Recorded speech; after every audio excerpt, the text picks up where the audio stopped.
Bonjour à tous. Avant de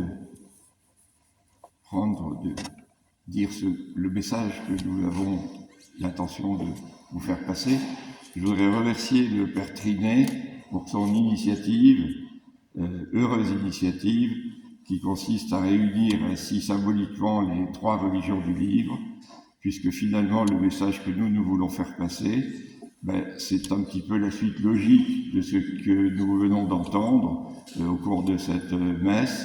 C'est un message de paix et de fraternité. Je laisse la parole à Kader, et je la reprendrai après si vous le voulez bien.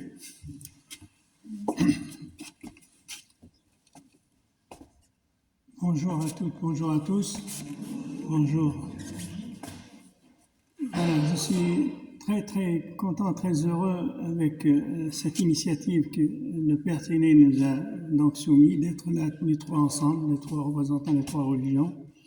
C'est un moment important avec ce qui se passe dans le monde, ces périodes troubles, de nous voir ensemble ici ou ailleurs pour justement montrer notre union, notre fraternité, notre amitié qui dure depuis longtemps et qu'on n'a pas attendu aujourd'hui pour être ensemble tous ici. Il y a longtemps que nous avons travaillé sur la question et nous avons fait beaucoup de progrès. Moi, je suis très content dans cette église. Pour la unième fois, je viens prendre la parole ici devant vous en toute fraternité, en toute simplicité et en toute confiance avec l'équipe dirigeante que je côtoie régulièrement. Et puis, c'est bien d'être ensemble, fêter les événements ensemble, supporter aussi les choses désagréables ensemble. Ensemble, nous sommes faits pour s'entendre, faits pour travailler ensemble, faits pour une continuité dans l'amitié et la fraternité. Je suis très content d'être là parmi vous et je vous salue bien profondément pour cette année qui vient. Elle sera, j'espère, meilleure que ceux qui sont déjà passés et qu'il y aura beaucoup moins de monde qui souffriront ou qui sont en train de souffrir, que tout cela s'arrête dans la paix, la fraternité et l'amitié.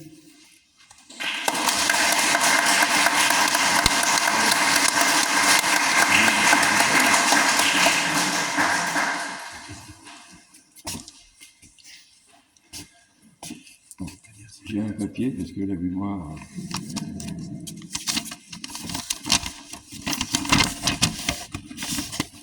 C'est aujourd'hui que les chrétiens célèbrent la Sainte Famille. Ça a été dit et redit.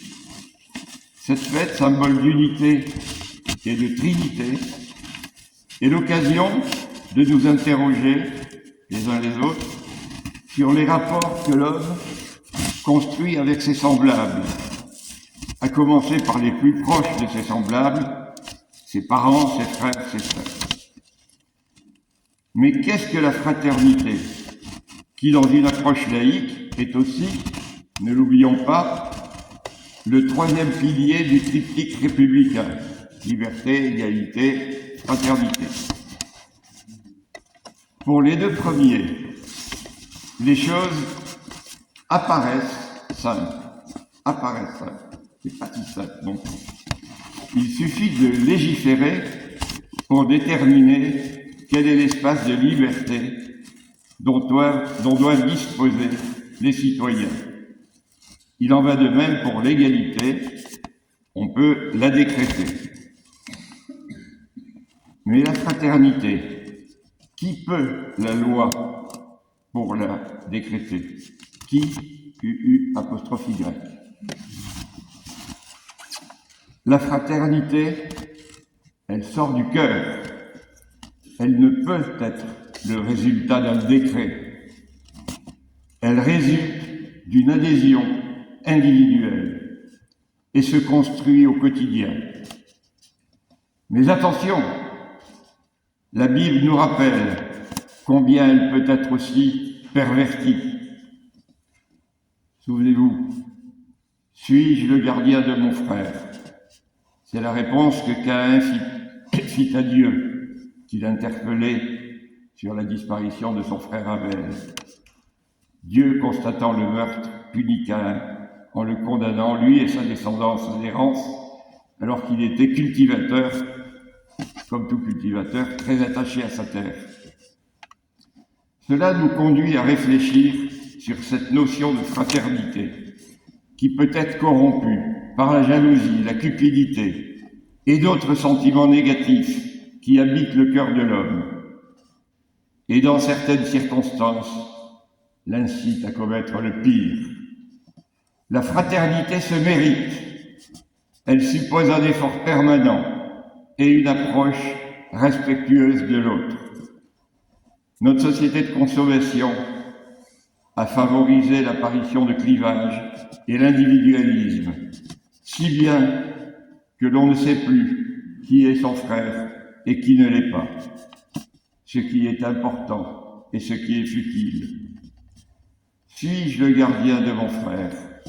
Que ce verset de l'Ancien Testament nous interroge tour à tour sur les rapports que l'être humain entretient avec ses semblables et nous conduise à une lecture plurielle consacrée à la solidarité et la responsabilité, où se répondent les interprétations des trois grandes religions monothéistes et de la philosophie contemporaine.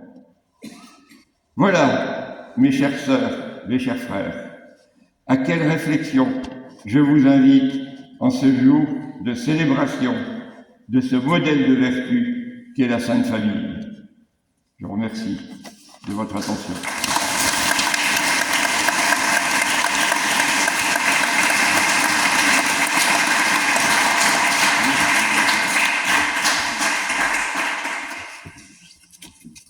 Alors moi, j'ai bien préparé parce que je ne savais pas qu'il fallait que je dise quelque chose.